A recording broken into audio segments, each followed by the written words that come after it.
নিয়ে আসার জন্য অনুরোধ করছি ব্রিটিশ সুপ্রিম কোর্টের প্রতিষ্ঠা ব্যারিস্টার বাংলাদেশ এবং ইউকের অত্যন্ত সম্মানিত একজন বুদ্ধিজীবী বিশিষ্ট আইনজীবী জনাব ব্যারিস্টার নাজির আহমেদ স্যারকে তার মূল বক্তব্য নিয়ে আসার জন্য অনুরোধ। এই নিয়ম ছিল না, তখন তো প্রবাসীরা পাওয়ার অফ অ্যাটর্নি দিয়েছেন এবং তাতে কোনো সমস্যা হয়নি। অযথা ওই অযৌক্তিক নিয়ম বা শর্ত আরোপ করার কোনো যুক্তিসঙ্গত কারণ ছিল না। তাও যদি আবেদন করার পর 2-1 সপ্তাহের মধ্যে বাংলাদেশি পাসপোর্ট পাওয়া যেত, সম্মানিত সাংবাদিক বন্ধুগণ, আইনি পেশায় জড়িত থাকায় এই সমস্যার কথা প্রথম দিকেই আমার কানে পৌঁছে। এই সমস্যার ব্যাপারে জনসচেতনতা সৃষ্টির লক্ষ্যে চ্যানেলের সহ কয়েকটি টিভি চ্যানেলে দক্ষিণ এশিয়া ও বাংলাদেশ সফর করলাম। সাংবাদিক অলিউল্লাহ নুমানও মাসখানেক দেশে ছিলেন। আমরা সফরের শেষ পর্যায়ে আমরা ভাবলাম সর্বশেষ একটাবার চেষ্টা করে দেখি না। একমাত্র এবং কেবলমাত্র এই উদ্দেশ্যে আমি এবং সাংবাদিক অলিউল্লাহ নুমান, আইন উপদেষ্টা ডক্টর আসিফ নজরুল, প্রবাসীদের দীর্ঘদিনের দাবি পূরণ হলো। বিদেশে অবস্থানরত বাংলাদেশের হাইকমিশন এবং দূতাবাসকে 30 জানুয়ারির সার্কুলার দিয়ে সরকার জানিয়ে দিয়েছেন যে পাওয়ার অফ অ্যাটর্নি দানের ক্ষেত্রে বৈধ বাংলাদেশি পাসপোর্টের পরিবর্তে নিম্নলিখিত ডকুমেন্টের যে কোনো একটি ডকুমেন্ট দিয়ে চলে। মন্ত্রী কোনো উপদেষ্টা কারোর সাথে আমি অ্যাপয়েন্টমেন্টে সাক্ষাৎ করি না কোনোদিন।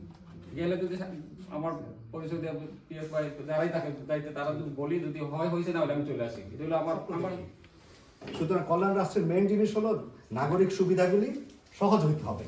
মানে এখানে লাভ ফিচার সরাইতে হবে, মানুষকে ভোগান্তিতে ফেলানো যাবে না, মানুষের সবকিছু তাদের যে ইয়ের মধ্যে নিয়ে আসতে হবে। ওই উদ্দেশ্য থেকে আমরা ইনশাল্লাহ চেষ্টা করতেছি। আমরা সবাই মিলে যদি কাজ করি, এবং এই ফেসিবাদ বিরোধী আন্দোলনে এই দেশের প্রবাসীদের বিরাট অবদান, এবং সরকার এই ব্যাপারে, আমি এই অন্তর্বর্তী সরকার তারা জানে এবং প্রায়োরিটি বেসে করতেছি। ইনশাল্লাহ আমরা যদি আইডেন্টিফাই করি, এবং এটার মন্ত্রণালয় আসিফ নজরুল সাহেবের সাথে আমাদের ব্যক্তিগত ভালো পরবর্তীতে সেখানেও তুলেছি আমরা বিভিন্ন সভার অনুমোদন করেছি। গত 3 বছর ধরে যুক্তরাজ্যে বসবাস হতো আমরা বিভিন্ন কমিটি সংগঠন থেকে দাবিত্ব করা হচ্ছে, একদম আননেসেসারি। আপনি যে উইটনেস, আমার বড় ভাই যিনি মারা গেলেন গত 17 জানুয়ারি, উনি যাওয়ার পরে 12 পাউন্ড নিচ্ছে আপনার ফিস, আর সাথে সাথে আপনার স্টাম্প সিল দিয়ে পার্লামেন্টে তারা দিয়েছে। এটা ছিল গত 50 বছরের স্টোরি, এটা বাংলা স্বাধীনতার পর থেকে একদম আননেসেসারি। এই বাংলার বাধ্যতামূলক করে গত 3 বছর মানুষকে এত ভোগান্তি দিয়েছে, এটা সীমার বাইরে। আমরা কত সংগ্রাম আন্দোলন, গ্রেটার সিলেট কাউন্সিল, আমরা বিভিন্ন সংগঠন থেকে কত আন্দোলন করেছি, কোনো এই সরকার কেউ তার পাত্তা দেয়, এটা কানেই নেই না কোনো অবস্থাতে। এই বাঙালি পাসপোর্ট বানাতে থেকে কত হয়রানি, কোথায় আপনারা পাবেন তারা? 15 লাখের দেশ আছে, সেখানে 15 মিলিয়ন পিপলের ডিমান্ডটাকে আমরা যদি বলি যে আমরা ওভারওয়েলম হয়ে যায়, যে we have achieve something, basically that was our right. এই ডিমান্ডের জন্য কিন্তু আমাদের স্ট্রাগল করার কথা ছিল না, কিন্তু they have fulfil our one demand out of a dozen. ডজনের মধ্যে দেখেন এখানে অনেকগুলো পলিটিক্যাল পার্টিস আছে, they belongs to Awami League, BNP, whatever it is, Jamaat. কিন্তু আপনি একটা জিনিস নোটিস করবেন যে আমাদের কমিউনিটি বেস, ফরেন যারা এক্সপাট্রিয়েট বেসড যে ডিমান্ড নিয়ে তারা অনেক সময় সোচ্চার না। ইভেন এই 5ই অগস্টের পরে অনেকেই বাংলাদেশে প্রত্যাবর্তন করেছেন, also express their interest to become candidate of member of parliament and so on. কিন্তু একটা জিনিস আপনারা দেখবেন, তারা কিন্তু নিজেরাও জানে না, they don't have any right to become a candidate as a British citizen.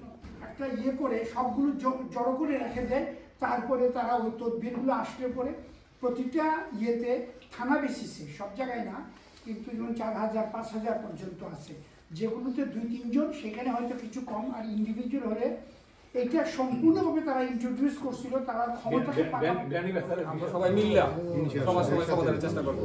সবাইকে ধন্যবাদ, আর সবচেয়ে বড় ধন্যবাদ আমাদের পক্ষ থেকে বাংলাদেশ সরকার। এটাকে ধন্যবাদ আমরা পাবো না, পাই করলো বাংলাদেশ সরকার। ট্রান্সফারও করতে পারতেছেন না, ইভেন হেফা করতে পারতেছেন না, দানও করতে পারতেছেন না, মানে এমন একটা গেড়া করে পড়েছে। এইটা নিয়ে কমিউনিটির প্রত্যেকটা সংগঠন, বিদগ্ধ ব্যক্তিরা সোচ্চার ছিলেন প্রথম দিক থেকে। তো এবার আমরা বিভিন্ন সময় কথা বলেছি।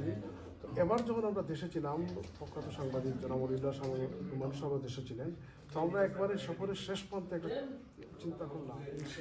আজকে লন্ডনে ব্যারিস্টার নাজির আহমেদ সাহেবের উদ্যোগে সাংবাদিক সম্মেলনে উপস্থিত হয়েছেন বিশিষ্টজনেরা, সাংবাদিক অলিউল্লাহ নোমান সহ এখানে বিশিষ্ট সাংবাদিকেরা উপস্থিত ছিলেন যে বাংলাদেশ থেকে যে কোনো জিনিস কেনা বেচার জন্য, সম্পত্তি কেনা বেচার জন্য, সব কিছুর জন্য পাওয়ার অফ অ্যাটর্নি দরকার হতো, সেই বিষয়টা আজকে সমাধান করেছেন ব্যারিস্টার নাজির আহমেদ সাহেব।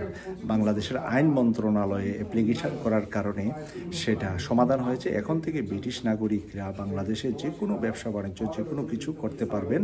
এতে পাওয়ার অফ অ্যাটর্নির যে ঝামেলাটা ছিল সেটা সমাধান হয়েছে।